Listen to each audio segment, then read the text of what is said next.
الرواية الأولى إنهم استقبلوا الخليفة في الوقت ده لما كان طالع يستطلع هلال شهر رمضان، استقبلوه الناس كلها والأطفال بالفوانيس لإضاءة الشوارع. والحاجة الثانية أو الرواية الثانية اتقالت لما كان الخليفة أمر إن شهر رمضان يكون الشوارع فيه كلها مضاءة، فكانت المساجد بتعلق على أبوابها فوانيس لإضاءة الأماكن اللي هي فيها، وتبقى كمان المساجد مضيئة بالفوانيس. الرواية الثالثة إن كانت النساء في الوقت ده في العصر الفاطمي ما بتخرجش من باب بيتها إلا في شهر رمضان، فكانوا بيخرجوا قدامها غلام ماسك فانوس علشان الرجال في الوقت ده يعرفوا إن في سيدة ماشية فيوسعوا لها الطريق وما يبصوش عليها. دي 3 روايات. متهيألي الرواية الأخيرة ديت إلى حد ما مشهود فيها، لأن مصر بلد متحضر وديمقراطي وفيه حريات منذ القدم يعني. لكن خلينا نقول أيا كان الرواية زي ما قالت سهى، هو في النهاية هي عادة مصرية أصيلة بتنسب لينا، ومش ممكن أي حد تاني، وإن كان بقى فيه طغيان وفيه سطو غير مسلح من الصين على من خلال الفانوس الصيني اللي ما اثبتش جدارته ولا حاجه، ويمكن لرخص ثمنه فرض نفسه الى حد كبير، والتنوع والاشكال، وعندهم نوع من الابداع الى حد كبير في التعديل والتغيير في الاشكال، فبيدي نوع من الانبهار، وده سياسه من السياسه الترويجيه للمنتجات الصينيه. بس يا حبيبي كمان لا ما نقولش بقى ان هو ما اثبتش جدارته، بصراحه هو مبهر زياده عن اللازم واثبت جدارته، لان هو انا متحيز للمصري ايا كان، وفي نفس الوقت بينور، وفي نفس الوقت شكل الفانوس وابتكارات وافكار غريبه جدا حتى الكبار بقوا يشتروها. الصناعه المصريه شجاع صناعه بلدك ايا كان، يعني في النهايه هو الحقيقي ان انا لازم اؤمن ان الغير بيتطور، غير يتطور، احاول اجاوب عليه واشوف ازاي اجاوب. لكن لو انا قلت بقى صناعه مصريه وخلاص يبقى هنفضل طول عمرنا كده، هم بيعملوا حاجات غريبه جدا ظاهره العالم كله. خلينا نرحب بضيفتنا استاذه وجيده احمد طه. يعني حضرتك مصممه بعض الفوانيس والاشكال الجميله اللي امامنا، وحضرتك لما قبل الهوا كنا بنتكلم فقلتي ومن السويس. ايوه باعتزاز طبعا، وكلنا بنعتز بالسويس. طبعا احنا شرف الثوره، نفسنا الثوره بقى تمتد لكله، يبقى في الانتاج وبعدين واضح ان في نماذج جميله جدا بسيطه، والبيئه لعبت دور كبير جدا. انا ملاحظ الفانوس اللي في الاول يا سهى الابيض فيه الودع وده ارتبط بالسويس بشكل كبير، او بالسواحل عموما يعني. ايوه صح يعني. اتفضلي.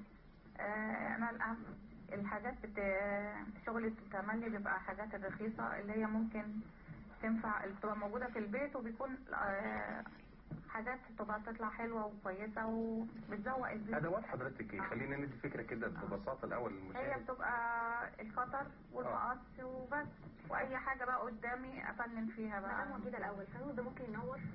ممكن طبعا. ممكن طبعا. صغيره بحيث ان هو يدي شكل واضاءات. اكيد هنحط له من تحت اللمبه بس تبقى حاجه بسيطه او لمبه، لان ممكن حاجه صغيره. الفانوس اللي هو الكهرباء دي البطاريات دي فبتنور يعني. يفرق ايه عن المنتج؟ يعني ليه المنتج الصيني، واحنا اختلفنا نصها لما بنقول المنتج يعني اثبت كفاءته، والمنتج المصري بيحاول وبيجاهد، مش عارفين نوصل لنفس المستوى ده. مش عارفه والله، احنا الساهل هو اللي بيبقى كويس ماشي مع الناس، لكن ان هم يعملوا ويجاهدوا في حاجه ما بتبقى عندهم يعني مشقه فيها. هم بقى عندهم اسهل حاجه ان احنا نشتري وخلاص.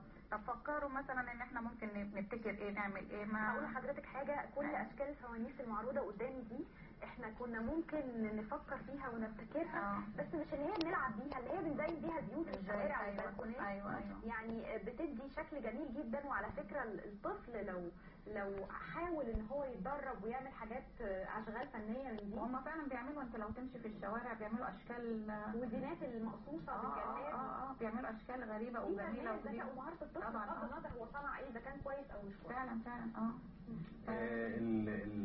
المنتج المصري المحلي الجميل ده مفيش سياسه تسويقيه، او مش خلينا بلاش نقول سياسه تسويقيه كبيره كده، عشان يعني مفيش تسويق بيتم للاسف يعني، ولا اقبال عليه على الاقل. انا بعمل معارض كده بس كفكره، والناس بتاخد الفكره مني وبتاع وخلاص، لكن مفيش حد بيشتري يعني. طب ما تيجي ندخل كده في الموضوع وتورينا نعمل ازاي فانوس. اول حاجات ديت معموله بالازايز، الحاجه الساعه، اي ازازه عندك في البيت يعني، اي شامبو بتاع اي حاجه. فبنجيب الازازه وبنبقى معلمين لها حاجات علشان نقطع منها وقطر. ده طبعا لو حد صغير ما يحاولش يقلدنا. لا ماما هي اللي تبقى معانا، لو خصوصا في الحاجات الجامده دي هي اللي تعملها. بنقطع البيبسي الازازه.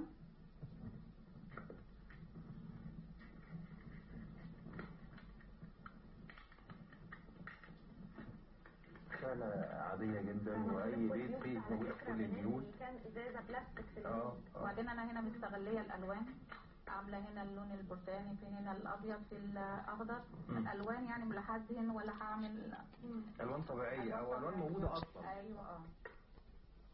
فبنفضل بقى بنوسع نفتح فيها. أنا شايفة كمان هنا أنت جايبة حاجات من البيت، الحاجات اللي ممكن تبقى حاجات اكسسوارات، حاجات متقطعة، حاجات السبوع توكة بتاع، يعني ما نرميش حاجة. لا بصراحة يعني بيسموها في البيت كركبة.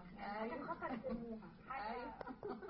ما أنا عندي بقى في البيت بقى زعلانين من كده إن عندي حاجات كركبة كتيرة. ما العلم المفروض إن حضرتك بتستغلي كل الكركبة ديت. هما بقى ما وقت اللي بيجي نطلع مش تمام. أيوة. فبنفضل بقى نفتح في الفتحات اللي بتاع الازازه. وبعد ما بنفتح زي بالمنظر ده بنضغطها لتحت كده، نقعد نضغطها لغايه ما بتاخد المنظر، وبنقعد ناكد على الفتحات بتاعتها. وباكسسوارات بقى موجوده عندنا في البيت، نقعد بالشمع ونلزق بقى الحاجه. دي حاجات عقد، ديت حاجات عقد بتاعت فانوس قديم. رحت برضو بنزقها في البتاع مسكت. هنا برضو الازازة ديت كانت بتاعت شامبو، وعندي فانوس قديم، وعندي اكسسوار طفل رحت عاملاها في برواز، يعني تبقى حاجات جميلة وبسيطة ومش مكلفة. اهم حاجة ان هي مش مكلفة يعني. وفيها نوع من الابتكار، يعني حتى مجرد الفكرة نفسها. ايوه، حاولت ان انا ادخل في واحدة فكرة جديدة وشكل جديد، يعني مش تقليدي يعني على التاني.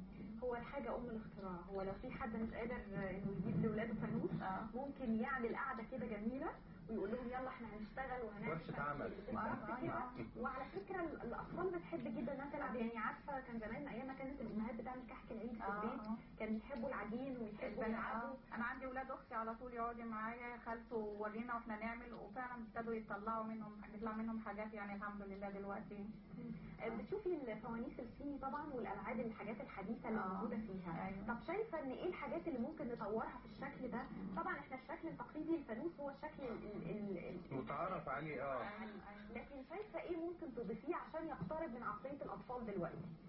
لان هم يعني بيشتغلوا على عقليه الطفل دلوقتي، بيحبوا الالعاب، بيحبوا في فانوس كرومبو مثلا، الشخصيه دي هم بيحبوها. اتعمل له فانوس. في شخصيات ثانيه كتيره كرتونيه.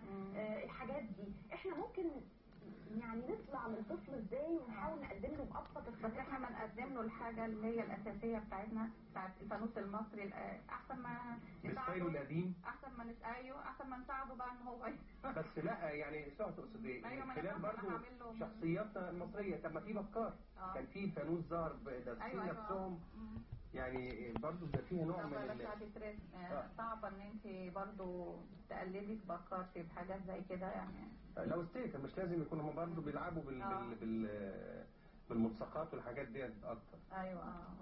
ولو حتى سبايدر مان بلاش بكار، خليها خلاص بكار دلوقتي طلعوا على حاجات كتير. مدام وليده بشكر حضرتك جدا، كل سنه وانت طيبه، وسلمي لنا على كل اهل السويس. الله يسلمك ان شاء الله، ربنا معاهم دايما يوفقوا في كل حاجه بيعملوها، ودايما تبقى السويس بلد جميله زي ما احنا متعودين عليها. شكرا لحضرتك. واعزائي المشاهدين، فاصل ونتواصل مع حضراتكم، واحلى صباح من القاهره.